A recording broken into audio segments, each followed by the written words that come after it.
Since media is the message, I decided to do my major project on the manner in which 3 news outlets covered the mass shooting at a Florida high school.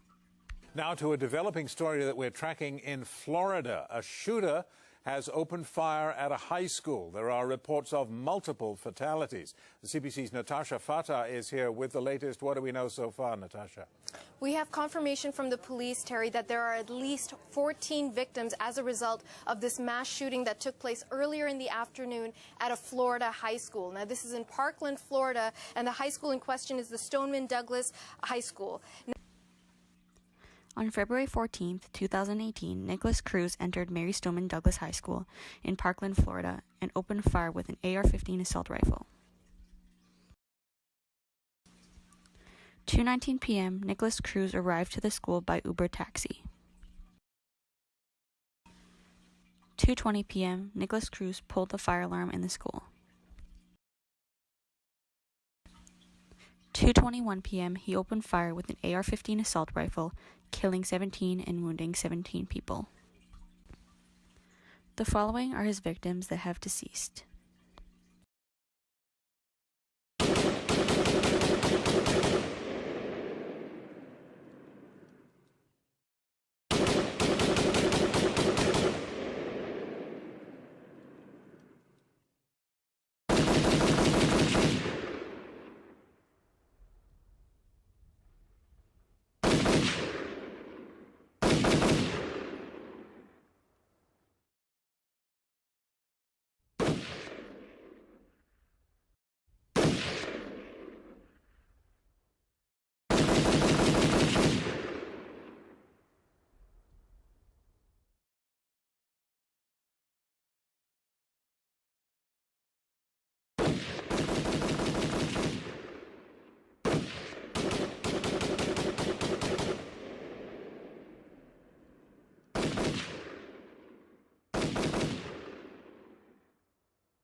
How the media covered the shooting impacted how society viewed the tragedy.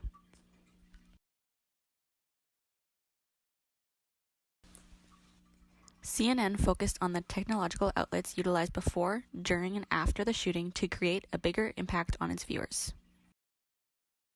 So the family's other son, Jim, is a current student at this school, and he was there during the shooting. I understand that he was texting with the shooter earlier in the day. What did those texts say? What were they texting about? No, he was texting with them right up to 2:18 was the last text. We shared with the sheriff's office last night. The phone opened up all the texts. They were very innocuous. They were just conversations about, hey, what are you doing? What are you doing later? You know, what's going on? Nothing scary, nothing ominous, nothing that would lead you to believe that this young man, Nick, was about to do such a horrible thing. We've already began to dissect his websites and the things that social media that he was on, and some of the things that have come to mind are very, very disturbing.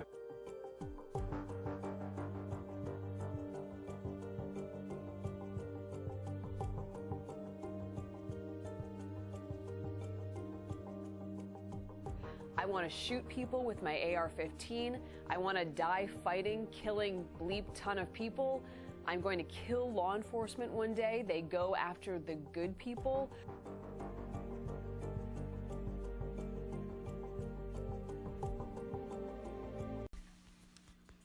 CNN obtained a text conversation between 2 sisters during the school shooting.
When did you realize something terrible was happening?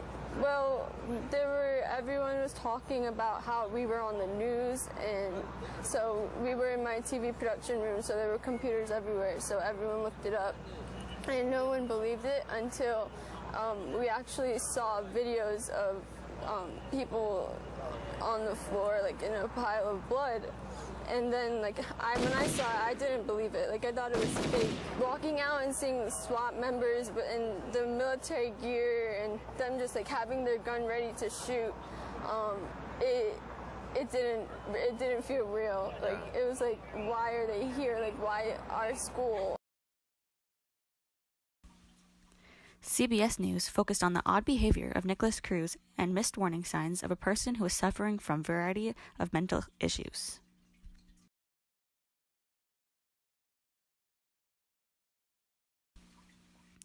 In 2016, an investigator with Florida's Department of Children and Families noted that Nicholas had depression, ADHD, and autism. He cut his arms in a Snapchat post and had plans to buy a gun. Officials were worried about Cruz's mental state and wanted him forcibly committed, but the recommendation was never acted upon. A commitment under the law would have made it impossible for him to buy a gun illegally. Cruz had wrote the word kill in his notebook and told a classmate that he wanted to buy a gun and use it. He cut his arms in anger after his girlfriend broke up with him. He drank gasoline. Calls were made to the FBI about his possibility of Cruz using a gun at school. The family that took in Nicholas Cruz knew he was depressed, but had no idea how troubled he really was. Between 2011 and 2016, Broward County Sheriff deputies were called to Cruz's mother's home 39 times. Several were from Nicholas Cruz's violent outbursts. The host's family's father, Mr. James, told CBC News that he thought there was only one key to the gun safe, but he now believes that there was two keys and Cruz had the other one.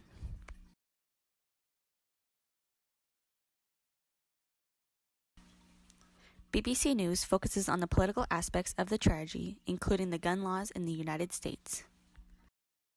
We know that they're claiming that there are mental health issues, and I am not a psychologist, but we need to pay attention to the fact that this isn't just a mental health issue. He wouldn't have harmed that many students with a knife. If the president wants to come up to me and tell me to my face that it was a terrible tragedy and how it should never have happened, and maintain telling us how nothing is going to be done about it, I'm going to happily ask him how much money he received from the National Rifle Association.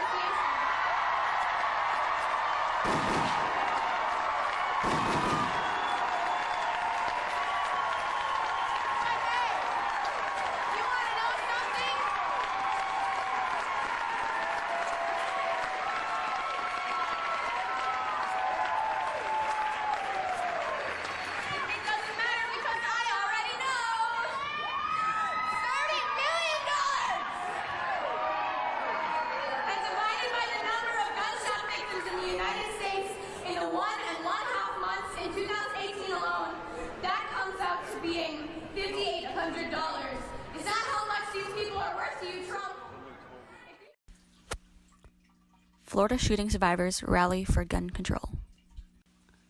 We know what we want. We want gun reform. We want common sense gun laws.